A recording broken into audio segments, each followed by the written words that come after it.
এমন 5টি আমলের কথা আপনাদের সঙ্গে শেয়ার করতে চাই, এমন 5টি বিষয়ের কথা শেয়ার করতে চাই যে বিষয়গুলো কিয়ামতের ময়দানে মিজানের পাল্লায় সবচেয়ে ভারী হবে, ওয়েটফুল হবে। এই ওয়েটফুল আমলগুলো যেগুলো আমাদের মিজানের পাল্লাকে অনেক বেশি ভারী করবে, তন্মধ্য থেকে সর্বপ্রথম যে আমলের কথা বলবো সেটা হলো তাহলিল বা লা ইলাহা ইল্লাল্লাহ। আল্লাহর একত্ববাদের সাক্ষ্য যদি কেউ দেয়ার মতো, আর সেটি গ্রহণযোগ্য হওয়ার জন্য অবশ্যই রিসালতের সাক্ষ্য লাগবে। তো এই ঈমান যদি কেউ সঠিকভাবে আনয়ন করে এবং তার ঈমানে যদি শিরকের কোনো আলামত লেশ মাত্র না থাকে, পিওর ঈমান যদি তার মধ্যে আসে এবং তাওহীদ যদি তিনি প্রতিষ্ঠা করতে পারেন, আল্লাহর এই বান্দার এই ঈমান তথা তাওহীদের এই আমলটি, এই বিষয়টি মিজানের পাল্লাকে সবচেয়ে বেশি ভারী করবে ইনশাআল্লাহ। মোহতারাম হাজরিন, এ প্রসঙ্গে নবী করিম সাল্লাল্লাহু আলাইহি ওয়াসাল্লামের একটি বিখ্যাত হাদিস সহিহ বুখারীতে বর্ণিত হয়েছে। তিনি বলেছেন, কিয়ামতের ময়দানে একজন ব্যক্তিকে ডাকা হবে, আল্লাহ সুবহানাহু ওয়া তাআলা ডাক দিবেন। ডাক দিয়ে তার যত কর্মকাণ্ড আছে পৃথিবীতে, তার জীবদ্দশা সে করেছে, এগুলো সব লিপিবদ্ধ করা হয়েছে এবং সে লিপিবদ্ধ করা দপ্তরগুলো 99টি দপ্তরে পরিণত হয়েছে। তার একটির এক প্রান্ত দেখা গেলে আরেক প্রান্ত চোখ যতদূর যায় তত বড়। এরকম বড় বড় খাতায় দপ্তরে তার সমস্ত আমলনামা লেখার পর, আল্লাহর ফেরেশতাগণ লিপিবদ্ধ করার পর আল্লাহ তাআলা তাকে ডেকে বলবেন, তোমার আমলনামাতে যত কিছু লেখা আছে তুমি কি এই সব কিছু তোমার কর্ম হিসাবে স্বীকার করো, নাকি আমার লেখকরা কোনো ত্রুটি করেছে, জুলুম করেছে, অবিচার করেছে, বাড়িয়ে লিখেছে তোমার ব্যাপারে? তোমার মন্তব্য কি? আল্লাহ রাব্বুল আলামিন আহকামুল হাকিমিন, তিনি সবচেয়ে বড় বিচারকদের বিচারক, সবচেয়ে বেশি ন্যায় বিচারের দণ্ড তিনি প্রতিষ্ঠা করবেন।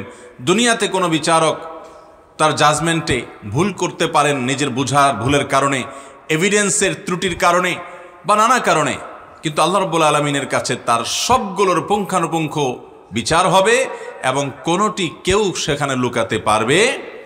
তো আল্লাহ সুবহানাহু ওয়া তাআলা সেদিন এই বান্দাকে ডেকে বলবেন যে তোমার বক্তব্য কি? তোমার এই কর্মকাণ্ডগুলোকে তুমি স্বীকার করো, নাকি আমার লেখকরা তোমার নামে বানিয়ে বানিয়ে লিখেছে? সুবহানাল্লাহ। আল্লাহ তাআলা আহকামুল হাকিমিন, বান্দার বক্তব্য নেওয়ার প্রয়োজন ছিল না, কিন্তু বান্দাকে আল্লাহ রাব্বুল আলামিন তার মুখ থেকে স্বীকারোক্তি নিচ্ছেন যে বান্দা, আল্লাহ রাব্বুল আলামিন জুলুমকে নিজের উপরে হারাম করেছেন। তিনি বলেছেন, ইন্নী হারামতু যুলমা আলা নাফসি, হাদিসে কুদসিতে আসছে, আমি নিজের প্রতি নিজে জুলুমকে হারাম করে রেখেছি, অতএব তোমরা একে অন্যের প্রতি জুলুম করবে না। জুলুমের মতো এত ভয়াবহ অপরাধ আরেকটি নেই যে দুনিয়াতে একটি জুলুম আখিরাতে বহুমুখী অন্ধকার হয়ে আবির্ভূত হবে। ভাইরা আমার, আমরা অনেকে অনেকের প্রতি জুলুম করি। স্বামী স্ত্রীর প্রতি, স্ত্রী স্বামীর প্রতি, মালিক শ্রমিকের প্রতি, শ্রমিক মালিকের প্রতি, প্রতিবেশী প্রতিবেশীর প্রতি, বাবা মা সন্তানের প্রতি, কিংবা সন্তান বাবা মার প্রতি, শ্বশুর শাশুড়ি পুত্রবধূর প্রতি, অথবা পুত্রবধূর শাশুড়ির প্রতি, শ্বশুরের প্রতি, ননদের প্রতি, দেবরের প্রতি। এভাবে আমরা যে যেখানে সুযোগ পাই অনেক সময় আমরা একে অন্যের প্রতি জুলুম করি। আল্লাহ রাব্বুল আলামিন জুলুমকে এত কঠিনভাবে হারাম করে দিয়েছেন যে তিনি আল্লাহ, তার জন্য হারাম হালাল করার কেউ নেই, কিন্তু তিনি নিজের প্রতি নিজে হারাম করেছেন জুলুম করাকে। সে আল্লাহ রাব্বুল আলামিন সেদিন বলবেন, যাতে জুলুমের ব্যাপারে বান্দার কোনো সন্দেহ না থাকে, বান্দাকে বলবেন তোমার এই কর্মকাণ্ডকে তুমি নিজে স্বীকার করো কিনা। তখন সে লোক বলবে, আল্লাহ আমি স্বীকার করি, আপনার লেখকগণ একটুও বাড়িয়ে লেখেননি, এগুলো সবই আমি করেছি। তখন আল্লাহ তাআলা বলবেন, তোমার কি এ ব্যাপারে নিজের কোনো ওজর আছে কিনা, যে হ্যাঁ তোমার কোনো ত্রুটি ছিল না, আসলে এটা এমনি এমনি হয়েছে, বা তুমি নিজের পক্ষে কোনো দায়মুক্তির ব্যাপারে বক্তব্য দিতে পারো কিনা।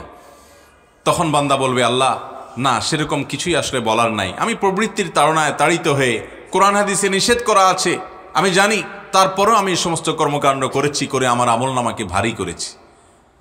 তখন এই বান্দা, তখন সে ভাববে যে আমার তো আজ রক্ষা নাই, জাহান্নাম ছাড়া কোনো পথ আমার সামনে খোলা নাই। আল্লাহ রাব্বুল আলামিন তখন বলবেন, তবে একটা আমল তোমার আমার কাছে আছে। আল্লাহ তাআলা একটা কোনো কিছু বের করবেন যেখানে কালিমাতুশ শাহাদা লেখা, এরপর ওইটাকে তার মিজানের পাল্লা আল্লাহ তাআলা রেখে বলবেন যে এই আমলটি তোমার আমার কাছে আছে, যে তুমি তাওহীদে বিশ্বাসী ছিলে, তোমার ঈমানটাকে তুমি ঠিক রেখেছো, ঈমানটাকে তুমি পিওর করে রাখতে চেষ্টা করেছো এবং পেরেছো। এই আমলটি যেহেতু আছে, আল্লাহ তাআলা ওইটাকে মিজানে পাল্লায় দিবেন। তখন ওই 99টি দপ্তরের যে ওজন হবে, ওই শুধুমাত্র ছোট্ট চিরকুটের যে ওজন সেটা 99 দপ্তরের চাইতে অনেক ভারী হবে। মোহতারাম হাজরিন, আল্লাহর প্রতি ঈমানটাকে যদি আমরা পিওর করতে পারি, বিশ্বাসটাকে যদি আমরা সেই জায়গায় নিয়ে যেতে পারি, তাহলে অনেক গুনাহ, অনেক অপরাধ থেকে আল্লাহ তাআলা আমাদেরকে মাফ করতে পারেন, সেই আশা আমরা জোরালোভাবে রাখতে পারি। এজন্য ঈমানের ব্যাপারে আমাদের বিশেষ যত্ন নিতে হবে। দুঃখের বিষয় হলো আমাদের সমাজে ঈমানের যত্ন নেওয়া হয় না বললেই চলে। আমরা নামাজ ভঙ্গের কারণ জানি, অজু ভঙ্গের কারণ জানি, ঈমান ভঙ্গের কারণ আমাদের দেশের ম্যাক্সিমাম মুসলমানরা আমরা জানি না। ঈমানটাকে আমরা নার্সিং করতে হবে, পরিচর্যা করতে হবে। কখন বিশ্বাস আমার থাকছে, কোন কারণে আল্লাহর প্রতি ঈমান হারা হয়ে গেছি আমি, এই বিষয়গুলো আমাদেরকে জানতে হবে। আল্লাহ তাআলা আমাদেরকে খাঁটি ঈমানদার হয়ে দুনিয়া থেকে যাওয়ার তৌফিক দান করুন। তাহলে ভাইরা আমার, লা ইলাহা ইল্লাল্লাহ এর বিশ্বাস যেরকম অন্তরে স্থাপন করতে হবে, আমাদের ইলাহ এবং মাবুদ উপাসনার একমাত্র উপযুক্ত কে? আল্লাহ। আমাদের এই কপাল সিজদার পাওয়ার উপযুক্ত একমাত্র কে? কেন আল্লাহ তাআলা আল্লাহ ছাড়ার কাউকে ইবাদত করলে, শিরক করলে সেটাকে জুলমুন আযীম বা মহা অপরাধ বলে সাব্যস্ত করেছেন? কেন আল্লাহ ঘোষণা দিয়েছেন যে ইন্নাল্লাহা লা ইয়াগফিরু আন ইউশরাকা বিহি, আল্লাহর সঙ্গে শিরক করা হলে এটি আল্লাহ ক্ষমা করবেন না। ক্ষমা করবেন না মানে হলো যদি এটি যদি কেউ করে তওবা ছাড়া দুনিয়া থেকে যায়, আর তওবা করলে আল্লাহ সবই মাফ করবেন। এই যে শিরকের অপরাধ, এটি ক্ষমার অযোগ্য। যদি অপরাধ নিয়ে দুনিয়া থেকে কেউ যায়, এটি আল্লাহ কেন বললেন? এর অন্যতম কারণ হলো শিরক এটা হলো মানবতার জন্য অনেক বড় অপমানের ব্যাপার। কারণ মানুষকে আল্লাহ তাআলা সবচেয়ে সম্মানীয় সৃষ্টি করেছেন, সেই মানুষের কপাল, তার মাথা মহান সৃষ্টিকর্তা ছাড়া যদি কারোর সামনে নোয়ানো হয়, তাহলে ওইটা মানুষের অপমান হয়, মানবতার অপমান হয়। এই জন্য এটা এত ভয়াবহ অপরাধ। এছাড়া আরও নানাবিধ কারণ আছে। অতএব ভাইরা আমার, আমরা আমাদের ঈমানকে শিরক মুক্ত রাখার চেষ্টা করব তো ইনশাআল্লাহ। নবী করিম সাল্লাল্লাহু আলাইহি সাল্লাম তার অত্যন্ত স্নেহের সাহাবী আব্দুল্লাহ ইবনে আব্বাস রাদিয়াল্লাহু তাআলা কে বলেছেন, ইযা সাআলতা ফাসআলিল্লাহ। তিনি ডেকে আদর করে তার বাহনের পেছনে বসা ছিলেন আব্দুল্লাহ ইবনে আব্বাস রাদিয়াল্লাহু তাআলা, অনেক ছোট মানুষ ছিলেন। আদর করে বলেছেন, হে বৎস, কিছু কথা আমি তোমাকে বলবো, এই কথাগুলো মুখস্থ করবে, মনে রাখবে, আল্লাহ তোমাকে হেফাজত করবেন। এর ভিতরে একটি কথা ছিল, ইযা সাআলতা ফাসআলিল্লাহ। যখন তোমার কিছু চাওয়ার দরকার হবে অলৌকিক মহান সত্তার কাছে, একমাত্র আল্লাহ ছাড়া আর কোনো অলৌকিক কোনো ব্যক্তির কাছে তুমি চাইবে না, সেটা মৃত বা জীবিত কোনো ব্যক্তি হোক। হ্যাঁ, লৌকিক চাওয়া যেটা আপনি আমার কাছে চাইলেন একটা কলম, আমি আপনার কাছে চাইলাম একটা জিনিস, এটা ঠিক আছে। কিন্তু অলৌকিক চাওয়া যেটা, সেটা একমাত্র আল্লাহ ছাড়া আর কারোর কাছে চাওয়া যাবে। এমনকি সেটা কোনো কবরেও না, সেটা কোনো মাজারেও না, সেটা কোনো জীবিত মৃত অদৃশ্য ব্যক্তিও আমাকে সাহায্য করার কোনো ক্ষমতা সংরক্ষণ করেন না। ঈমানটাকে মজবুত করতে হবে। সেই সাথে আমার এই সিজদা, আমার এই দোয়া, আমার এই ইবাদত, আমার এই শপথ, আমার এই মানত, এই সবগুলো নিবেদন হবে শুধুমাত্র আল্লাহ তাআলার জন্য। এখানে আল্লাহর সাথে আর কাউকে শরীক সাব্যস্ত করা যাবে না। ভাইরা আমার, এই জন্য এই ঈমানকে পাকা করার পাশাপাশি লা ইলাহা ইল্লাল্লাহ এই জিকির আমাদের বেশি বেশি করতে হবে। মুখে বেশি বেশি করে লা ইলাহা ইল্লাল্লাহ এই জিকিরকে উচ্চারণ করতে হবে। নবী করিম সাল্লাল্লাহু আলাইহি সাল্লাম বিভিন্ন সময় বিভিন্ন সংখ্যকবার লা ইলাহা ইল্লাল্লাহু ওয়াহদাহু লা শারীকা লাহু লাহুল মুলকু ওয়া লাহুল হামদ ওয়া হুয়া আলা কুল্লি শাইইন কাদির পড়ার নির্দেশ দিয়েছেন। লা ইলাহা ইল্লাল্লাহ এই বাক্যের ওজন এত বেশি যে মিজানের পাল্লায় শত শত বদামল সম্বলিত দপ্তরকে নিচে নামিয়ে দিয়ে উপরে তুলে দিয়ে এটার ওজনকে ভারী করে ওই লোককে জান্নাতি করতে পারে। অতএব আমরা বেশি বেশি লা ইলাহা ইল্লাল্লাহ জিকির করব ইনশাআল্লাহ। একটি আমল আমরা পেলাম, সেটা হলো লা ইলাহা ইল্লাল্লাহ এর বিশ্বাসকে অন্তরে প্রগাঢ়ভাবে স্থাপন করে মুখে সেটার উচ্চারণ বারবার করে উচ্চারিত হবে। এই আমলটি মিজানের পাল্লায় অনেক ভারী আমল হিসাবে হাদিস থেকে আমরা জানলাম। কেউ যেন এই হাদিস থেকে আবার এটা না বুঝি যে তাহলে তো লা ইলাহা ইল্লাল্লাহ বেশি বেশি করে পড়লাম আর পাপাচার করতে করতে শত শত হাজার হাজার দপ্তর ভরায় ফেললাম, টেনশনের কোনো কারণ নাই। কারণ লা ইলাহা ইল্লাল্লাহ তো আমি বেশি বেশি বলছি। ওই লোকটাকে যেরকম আল্লাহ তাআলা একবার লা ইলাহা ইল্লাল্লাহ একটা চিরকুট লা ইলাহা ইল্লাল্লাহ দিয়ে তাকে রক্ষা করে দিয়েছেন, তাহলে আমার এত পাপ করতে টেনশনটা কোথায়? এই হিসাব করবেন কিনা? আবার কেন করবেন না? কারণ ওই ব্যক্তিকে আল্লাহ রাব্বুল আলামিন যে রহম করেছেন, আপনাকেও আল্লাহ তাআলা ঠিক একই রহম নিবেদন করবেন, এটা আপনি কিভাবে নিশ্চিত হলেন? এক। দ্বিতীয়ত হলো ওই আল্লাহর বান্দার ওই দপ্তরে যা ছিল তার বিপরীতে তার ঈমানটা সেরকম ওজনওয়ালা এবং পিওর ছিল। আপনার ঈমানটা সেরকম ওজনওয়ালা বা পিওর করার সুযোগ আপনি পাবেন, সেটা কোত্থেকে জানলেন? আল্লাহ রাব্বুল আলামিন একটি অপরাধের কারণে যদি কাউকে শাস্তি দিতে চান, সেটা দেওয়ার রাইট বা অধিকার তার আছে কি নাই? অতএব আল্লাহ রাব্বুল আলামিনের বান্দা হিসাবে অপরাধ করার, ঠান্ডা মাথায় পাপ করার, বেপরোয়া হওয়ার মতো দুঃসাহসিকতা আল্লাহর জমিনে আরেকটি নেই। ভাইরা আমার, কোনো কারণে পাপ হয়ে গেছে, আপনার ভিতরে সেই বিবেচনা বোধ ছিল না, সেই উপলব্ধি ছিল না, আপনি আল্লাহর কাছে মাপ চেয়েছেন, এটা একটা ব্যাপার। কিন্তু ঠান্ডা মাথায় জেনে শুনে আপনি অপরাধ করে যাচ্ছেন। আল্লাহ তাআলা রহিম, আল্লাহ রহমান, আল্লাহ ওয়াদুদ, আল্লাহ গফুর, আল্লাহ সত্তার। আল্লাহ বান্দার দোষ ত্রুটি ঢেকে রাখেন। আল্লাহ ক্ষমাশীল, আল্লাহ দয়ালু, আল্লাহ পরম মেহেরবান। আপনি এই নাম, গুণবাচক নামগুলোর কথা জানেন। আপনি কি জানেন না আল্লাহ রাব্বুল আলামিনের এমন কিছু গুণবাচক নামও আছে যেগুলো আমাদেরকে সতর্ক হতে শেখায়? আল্লাহ রাব্বুল আলামিন তার পাকড়াও অত্যন্ত কঠোর হয়। তিনি যখন পাকড়াও করেন তখন সেখান থেকে রেহাই পাওয়ার কোনো সুযোগ থাকে না। আল্লাহ রাব্বুল আলামিন তার গুণবাচক নামের ভিতরে এমন এমন সতর্কবার্তা আছে যেগুলো আমাদেরকে পাপ করা তো দূরের কথা, পাপের বা অপরাধের কথা চিন্তাও করতে আমাদেরকে কখনো অনুমোদন করে না। অতএব আমরা সে দুঃসাহস যেন না দেখাই, আমরা আমাদের জায়গা থেকে গুনাহ থেকে বাঁচার চেষ্টা করব আর ঈমানকে পাকা করব। আল্লাহ রাব্বুল আলামিন ইনশাআল্লাহ হেফাজত করবেন। নাম্বার 2, দ্বিতীয় যে আমলের কথা বলতে চাই, যেটি মিজানের পাল্লায় সবচেয়ে ওয়েটফুল আমল হবে, সবচেয়ে ভারী আমল হবে, মিজানের পাল্লাকে অনেক বেশি ওজনই করবে, আপনার নেক আমলের পাল্লাকে ভারী করে আপনাকে জান্নাতে যাওয়ার পথ সুগম করবে। সে আমল হলো আল্লাহর জিকির, বিশেষ করে সুবহানাল্লাহ, আলহামদুলিল্লাহ এবং একটু আগে লা ইলাহা ইল্লাল্লাহ জানলাম, সেই সাথে আল্লাহু আকবার, এই 4টি বাক্য, সুবহানাল্লাহ, আলহামদুলিল্লাহ, লা ইলাহা ইল্লাল্লাহ, আল্লাহু আকবার। যত জিকির এবং দোয়া আছে আপনারা দেখবেন যে ঘুরে ফিরে এই 4টি বাক্যের ব্যবহার সবচেয়ে বেশি করতে বলা হয়েছে। এই জন্য নবী করিম সাল্লাল্লাহু আলাইহি ওয়াসাল্লাম সহিহ মুসলিম বর্ণিত হাদিসে বলেছেন, আলহামদুলিল্লাহি তামলাউল মিজান। যদি কেউ আলহামদুলিল্লাহ বলে তো এটা মিজানের পাল্লাকে পরিপূর্ণ করে দিবে। আর যদি কেউ সুবহানাল্লাহি ওয়াল হামদুলিল্লাহ বলে তাহলে সেক্ষেত্রে আল্লাহ রাব্বুল আলামিন তাতে এই পরিমাণ সওয়াব দিবেন যে নবমণ্ডল এবং ভূমণ্ডল এর মধ্যকার জায়গাকে পরিপূর্ণ করে দিবেন। যদি একবার সে সুবহানাল্লাহি ওয়াল হামদুলিল্লাহি এইভাবে বলতে পারে, সেই কামনা বাক্যে এটার অর্থ বুঝে মোহাব্বতের সাথে আল্লাহ তাআলা যে মান এবং কোয়ালিটি চান সেই কোয়ালিটি নিশ্চিত করে, অতএব বেশি বেশি করে মোহাব্বতের সাথে, ধীরস্থিরতার সাথে আমরা এই তাসবিহ তাহমিদ পেশ করব। আমরা অনেকে সুবহানাল্লাহ পড়ি, কিন্তু সেটা খুব হুলস্থুল করে পড়ি, সুবহানাল্লাহ সুবহানাল্লাহ সুবহানাল্লাহ, যেটা আল্লাহ তাআলার শানে, আল্লাহ তাআলার শানে যায় না, বরং বেয়াদবি হয় কোনো কোনো ক্ষেত্রে, যে আল্লাহর শানে তার পবিত্রতা জ্ঞাপন করছেন, হুলস্থুল করে তাড়াহুড়া করে করলে সেটা কখনো মানসম্মত হবে না। ভাইরা আমার, এই সম্পর্কে যে হাদিস একটা ইতিমধ্যে আমরা জানলাম যে আলহামদুলিল্লাহ এটা মিজানকে পরিপূর্ণ করে কিয়ামতের ময়দানে করবে। আর সেই সাথে সুবহানাল্লাহি ওয়াল হামদুলিল্লাহ এটা বান্দার আমলের মধ্যে এই পরিমাণ সওয়াব যোগ করবে যে নমণ্ডল ভূমণ্ডলকে পরিপূর্ণ করবে। সেই সাথে বুখারীর একটা হাদিস আছে, আপনারা সবাই হাদিসটি কম বেশ হয়তো শুনেছেন, বুখারীর সর্বশেষ হাদিস।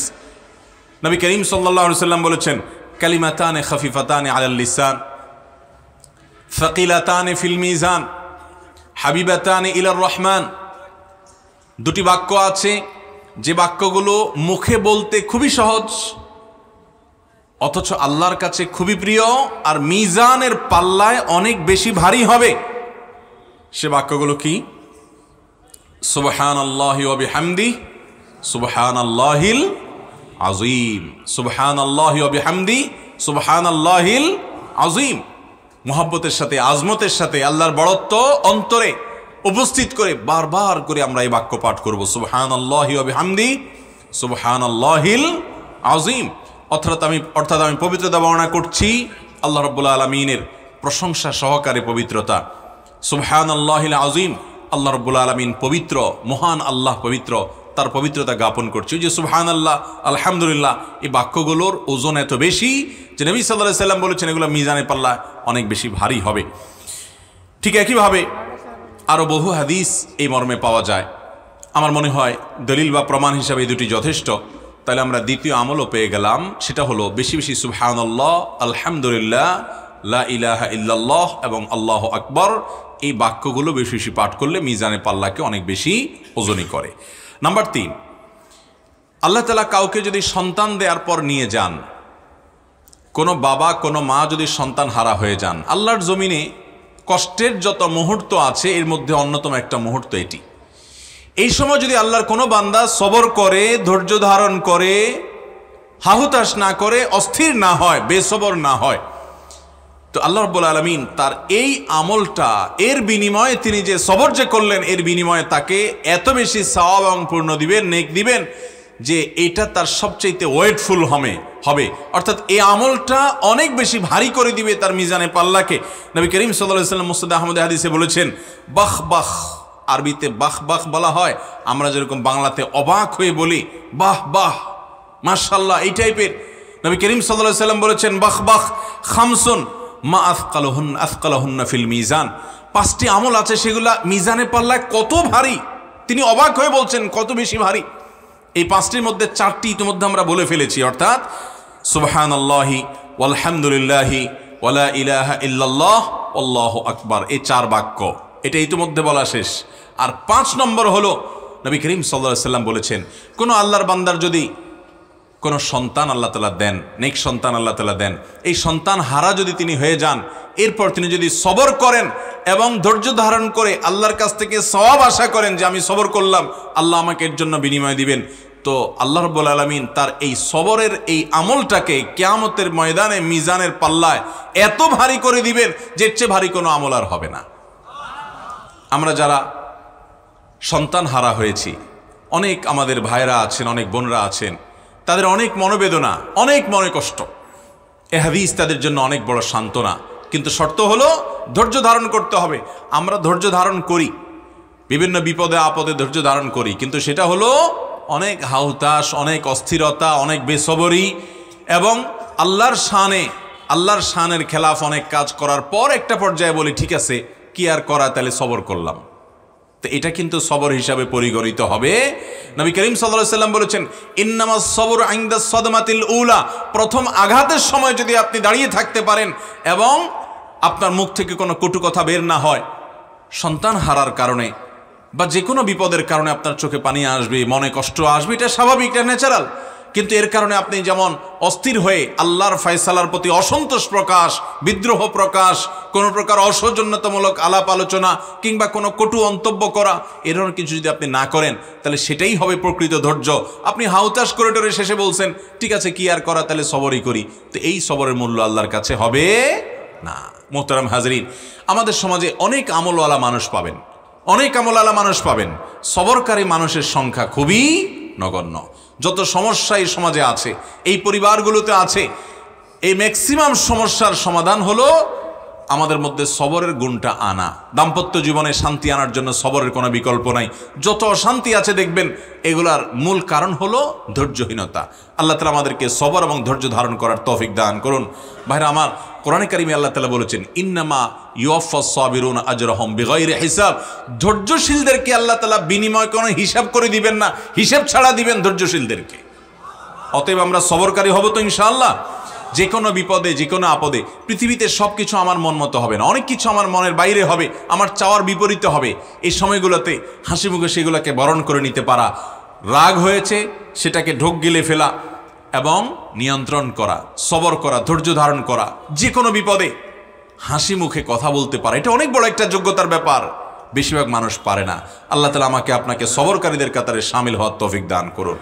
ভাইরা আমার, তাহলে সন্তান হারার বেদনায় আমাদের কোনো ভাই, কোনো বোন, কোনো মা, কোনো বাবা যদি কষ্ট পান, আঘাতপ্রাপ্ত হন, আর যদি আল্লাহকে খুশি করবার জন্য সবর করেন, বিনিময় পাওয়ার জন্য যদি হাসি মুখে মেনে নেন, আল্লাহ রাব্বুল আলামিন তার এই আমলটাকে মিজানে পাল্লায় সবচেয়ে ওয়েটফুল আমল করে দিবেন ইনশাআল্লাহ। নাম্বার 4 নম্বর আমল হলো, জানাজার পর যদি কেউ জানাজার নামাজ আদায় করে, জানাজার সালাত আদায় করার পর লাশের পেছনে পেছনে দাফন হওয়া পর্যন্ত যায়, কবরস্থান পর্যন্ত, এই সময়টুকু যদি সে দেয়, তাহলে এই ব্যক্তিকে আল্লাহ তাআলা সওয়াব দিবেন 2 কিরাত। নবী করিম সাল্লাল্লাহু আলাইহি ওয়াসাল্লাম বলেছেন, যদি কেউ জানাজার সালাত আদায় করে তাকে 1 কিরাত সওয়াব দেওয়া হবে, আর যদি কেউ জানাজার পর লাশ যখন কবরস্থানে নেওয়া হয় তার পেছনে পেছনে যেতে থাকে এবং যেতে যেতে কবরস্থানে যায়। লাশ দাফন করার পর সে ওই লাশ দাফন করার পর কেবলার দিকে ফিরে ওই লাশের জন্য, মুর্দার জন্য আল্লাহর কাছে দোয়া করা, একটি হাদিস দ্বারা সব সাবেত, সে আমলটা করে। অর্থাৎ শেষ পর্যন্ত থাকে, অর্থাৎ কবরে লাশ দাফন করা পর্যন্ত সে অপেক্ষা করে, মাটি দেয়, এই পর্যন্ত যদি থাকে তাহলে তাকে 2 কিরাত দেওয়া হবে। অর্থাৎ জানাজা পড়ে যে পরিমাণ সওয়াব পাইছে এটুকু গিয়ে তার ডাবল সওয়াব সে পাবে। আর কিরাতের পরিমাণ সম্পর্কে নবী করিম সাল্লাল্লাহু আলাইহি ওয়াসাল্লাম বলেছেন, ওয়াল্লাযী নাফসি বিয়াদিহি, ওই আল্লাহর শপথ করে বলছি যার হাতে আমার জীবন, কিরাতের ওজন কি? লাহু আথকালু ফি মিজানিহি মিন উহুদ। একজন বান্দাকে আল্লাহ তাআলা 1 কিরাত সওয়াব দিবেনের মানে হল পাহাড়, যে বিশাল আকারের পাহাড়, এর চাইতে অনেক বেশি ভারী হবে 1 কিরাত সওয়াবের। পরিমাণ নয়, এটার ওজন হবে এর চেয়ে ভারী, অর্থাৎ সংখ্যা নয়, বরং এর পরিমাপটা হলো যে এর ওজনটা হবে এত ভারী যে উহুদের পাহাড়ের চাইতে অনেক ওয়েটফুল হবে। সওয়াব কিন্তু 1 কিরাত, পরিমাণ হবে এত, অর্থাৎ ওজন হবে এত বেশি।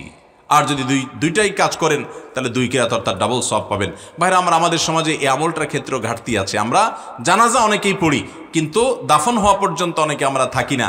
অথচ লাশের পেছনে পেছনে যাওয়া কিন্তু একটা গুরুত্বপূর্ণ আমল। লাশের পেছনে পেছনে যাওয়া এবং কবরস্থান পর্যন্ত যাওয়া, দাফন করার পরও তারপরে যায় তাকে শেষ করে নির্বিলি করে তারপরে সেখান থেকে আস্তে ধীরে আসা, এই সময়টুকু দিতে পারা একটা ইবাদত। আমরা এটাকে ইবাদত হিসাবে অনেকে জানি না। এই আমলটা অনেক ভারী আমল। নাম্বার 5 এবং সর্বশেষ যে আমলের কথা বলতে চাই, সে আমলটা আজ আমাদের সমাজ থেকে শুধু বিদায় হয় নাই, এই আমলটার দুর্ভিক্ষ চলছে। আর এই একটি বিষয় না থাকার কারণে আমরা আজ মুসলমানরা ভালো মুসলমান হতে পারছি না। ভাইরা আমার, আমি প্রায় সময় বলার চেষ্টা করি, নামাজি মুসলমান পরিমাণে কম আছে, নামাজের ত্রুটি বিচ্ছুতি আছে, তাও কিছু আছে। রোজাদার মুসলমান আছে, ভুল ত্রুটি সহকারে হলেও রোজা রাখে কম বেশি আমাদের দেশে মানুষ, সারা দুনিয়াতে। কিন্তু যেই জিনিসটার সবচেয়ে বেশি অভাব সেটা হলো এটি, আর সেটি হলো বান্দার সুন্দর আচরণ, আখলাক। এটা মিজানের পাল্লা সবচেয়ে বেশি ওয়েটফুল আমল হবে। নবী করিম সাল্লাল্লাহু আলাইহি ওয়াসাল্লাম বলেছেন, সুনানে তিরমিজিতে এবং আবু দাউদে বর্ণিত হয়েছে, মা মিন শাইইন ইউদাউ ফিল মিজান, বান্দার আমল মিজানের পাল্লা যে উঠানো হবে এর মধ্যে সবচেয়ে ভারী আমল হবে আফকালু মিন হুসনিল খুলুক, বান্দার সুন্দর আচরণের চাইতে ভারী কোনো আমল আরেকটা হবে না। সবচেয়ে ওয়েটফুল আমল হবে সুন্দর আচরণ। ওই যে ইমানকে, তাওহীদকে যদি সর্বাধিক ওয়েটফুল আমল বলি, তাহলে মাঝেরগুলো ওয়েটফুল, কিন্তু এটা হলো সবচাইতে বেশি, ইমানের পর সবচেয়ে ওয়েটফুল আমল হলো বান্দার সুন্দর আচরণ। এই আচরণের আজ দুর্ভিক্ষ চলছে। নামাজি কালামে মানুষ, কিন্তু আচরণ ভালো নাই। ঠিক না ঠিক? দাঁড়িয়ে আছে মুখে, কিন্তু আচরণ ভালো নাই। মাশাআল্লাহ উনি হক হালালি চলেন, কিন্তু আচরণ ভালো নাই। মাশাআল্লাহ উনি অনেক গুনাহের কাজ করেন না, পাপের কাজ করেন না, মানুষটা ভালো, কিন্তু আচরণ খারাপ এবং আখলাক খারাপ। আখলাক খারাপ মানে আমরা অনেকে মনে করি যার ব্যবহার, মুখের যে আচার ব্যবহার এটাই শুধু না, এটা আর অনেক ব্যাপক বিষয়। একজন মানুষের ধৈর্য নাই, তাহলে তার আখলাকের ত্রুটি। একজন মানুষ বদমেজাজ, তাহলে তার আখলাকের ত্রুটি। একজন মানুষ অহংকার করে, তার আখলাকের ত্রুটি। একজন মানুষের মধ্যে বিনয়ের অভাব আছে, তার মানে আখলাকের ত্রুটি। একজন মানুষ অন্যকে তুচ্ছ-তাচ্ছিল্য করে বেড়ায়, এটা তার আখলাকের ত্রুটি, আচরণগত ত্রুটি। একজন মানুষ তার মধ্যে আল্লাহর প্রতি ভরসা নাই, ছোটোখাটো কিছুতে সে হতাশ হয়ে যায়, এটা তার আচরণগত ত্রুটি। আর মানুষের সাথে মানুষের যে অধিকার আছে সেটা আদায়ে যদি ত্রুটি থাকে, এটা তার আখলাকের ত্রুটি। আখলাকটাকে যে যত সুন্দর করবে তার দ্বারা কারোর কোনো অধিকার নষ্ট হবে না। প্রতিবেশী তার উপরে খুশি, বন্ধুবান্ধব তার উপরে সন্তুষ্ট, আশেপাশের লোকজন তার উপরে সন্তুষ্ট, আত্মীয় স্বজন তার উপরে সন্তুষ্ট, বাড়ির প্রতিবেশী, বাড়ির লোকজন তার উপরে সন্তুষ্ট, সবাই তার উপরে সন্তুষ্ট তার আচরণের কারণে। যে লোকটার আচরণটা ভালো, তার দ্বারা কেউ কষ্ট পায় না, আঘাত পায় না, এইরকম সোনার মানুষ আজ বড় অভাবের আমাদের সমাজে। ভাইরা, এই মুসলমানের দাম আল্লাহর কাছে অনেক বেশি। আল্লাহ তাআলা আমাদের আখলাকগুলোকে সুন্দর করার তৌফিক দান করুন। এই হাদিসের শেষ অংশে নবী সাল্লাল্লাহু আলাইহি ওয়াসাল্লাম বলেছেন, ওয়াইন্না সাহাবা হুসনিল খুলুক, আর সুন্দর আচরণওয়ালা মানুষটা লা ইয়াবলুগু বিহি দারাজাতা সাহিবিস সাওমি ওয়াস সালাহ, এই ব্যক্তির এই আচরণটার কারণে নফল নামাজ, নফল রোজা দিয়ে আমল নামা পরিপূর্ণ করে ফেলেছে, ওই লোকের সমপরিমাণ সওয়াব পেতে পারে, তার সমমর্যাদায় চলে যেতে পারে। নফল নামাজ আর নফল রোজা এত নাই, কিন্তু আখলাকটা ভালো আছে, এই আখলাক দিয়া শুধুমাত্র সে ওই নামাজি এবং রোজাদারের সমপর্যায়ে হয়ে যেতে পারে।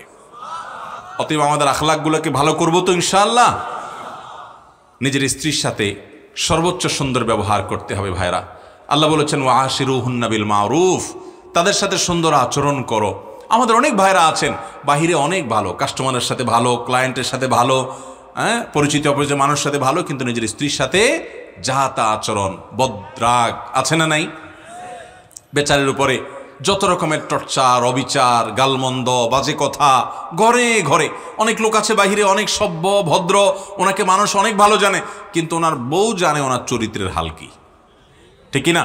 এই জন্য নবী করিম সাল্লাল্লাহু আলাইহি ওয়াসাল্লাম বলেছেন যে খাইরুকুম খাইরুকুম লি আহলি ওয়া আনা খাইরুকুম লি আহলি। তিনি বলেছেন তোমাদের মধ্যে সবচেয়ে ভালো মানুষ কে? এই মাহফিলের মধ্যে সবচেয়ে ভালো মানুষ কে? যে তার পরিবারের কাছে, কোন কোন হাদিস তিনি স্ত্রীকে নির্দিষ্ট করে বলে দিয়েছেন যে তার স্ত্রীর কাছে ভালো। অর্থাৎ স্ত্রী যদি বলে দিল থেকে যে আমার সাহেব, আমার স্বামী ওনার মতো মানুষ হয় না, উনি আসলে একজন অমায়িক ভালো মানুষ, এই সার্টিফিকেট যদি বউয়ের কাছ থেকে নিতে পারেন তো আল্লাহর কাছেও আপনি ভালো নিতে পারবেন। সবাই যায় বাসায় বউকে জিজ্ঞাসা করবেন যে হাদিসের ভাষ্য মতে তোমার সার্টিফিকেট ছাড়া আমি ভালো হওয়ার সুযোগ নাই, আসলে আমি মানুষটা কেমন বলো। যদি বউ হেসে দেয় পিক করে, তাহলে বুঝবেন যে কাহিনী ভিন্ন। বুঝতে পেরেছেন? যদি হেসে দেয় তাহলে বুঝতে হবে আলামত ভালো না। অতএব স্ত্রীর কাছে ভালো হওয়ার জন্য নিজের আচরণটাকে সুন্দর করার চেষ্টা করতে হবে ইনশাআল্লাহ। অনেক মানুষ আছে এই জায়গায় ধরা খেয়ে যাবে। নবী করিম সাল্লাল্লাহু আলাইহি সাল্লাম বলেছেন কিন্তু ওয়া আনা খায়রুকুম লি আহলি, তোমাদের মধ্যে স্ত্রীর কাছে সবচেয়ে ভালো অমায়িক মানুষ তোমরা যে যতজন আছো, নবীজি বলেছেন আমি তোমাদের মধ্যে স্ত্রীর কাছে, পরিবারের কাছে সবচেয়ে ভালো। অতএব এই গুণটা অর্জন করার চেষ্টা করবেন তো ইনশাআল্লাহ। আজ থেকে বউয়ের সাথে কোনো খারাপ আচরণ করা যাবে, রাগারাগি করে বাজে কথা বলা যাবে ভাইরা আমার। এই জিনিসটা আমরা অনেকে আমাদের অধিকার মনে করি যে আমার বিবাহিত স্ত্রী, অতএব তার সাথে রাগ না করলে আর কার সাথে করব। দুনিয়ার সবচেয়ে বেশি দুরাচরণ তার সাথে করা হয়, অথচ বেশি আচরণ মা বাবার পর সবচেয়ে ভালো আচরণ পাওয়ার হকদার হলো আপনার স্ত্রী, ঠিক না বে ঠিক? অতএব আমরা আমাদের স্ত্রী তাদের সাথে সদাচরণ করব। আমাদের বোনরা যারা শুনছেন আপনাদেরও বলছি, আপনারা আপনাদের স্বামীর সাথে সদাচরণ করবেন। এই হাদিস শুনে শুধুমাত্র পুরুষদেরকে ধরবেন না যে হুজুর বলছে আমার সাথে সদাচরণ করতে, আর আপনি নিজে উল্টাপাল্টা করবেন, তা হবে না। স্বামী হয়ে যদি উনি সদাচরণ করতে হয় তাহলে আপনার কর্তব্য আরও কত বেশি। আল্লাহ তাআলা আমাদের সবাইকে এই উন্নত আখলাক এবং চরিত্র এটা অর্জন করার তৌফিক দান করুন। চেষ্টা করব তো ইনশাআল্লাহ। আমি 5টা আমল আবারও বলছি। 1 নম্বর হলো লা ইলাহা ইল্লাল্লাহ, এর বিশ্বাসকে অন্তরে খুব ভালোভাবে বদ্ধমূল করা, শিরক থেকে নিজেকে পরিচ্ছন্ন করা, লা ইলাহা ইল্লাল্লাহ জিকির বেশি বেশি পাঠ করা। এটা মিজানের পাল্লায় আমাদের নেকামলকে অনেক বেশি ওজনদার এবং ভারী করবে ইনশাআল্লাহ।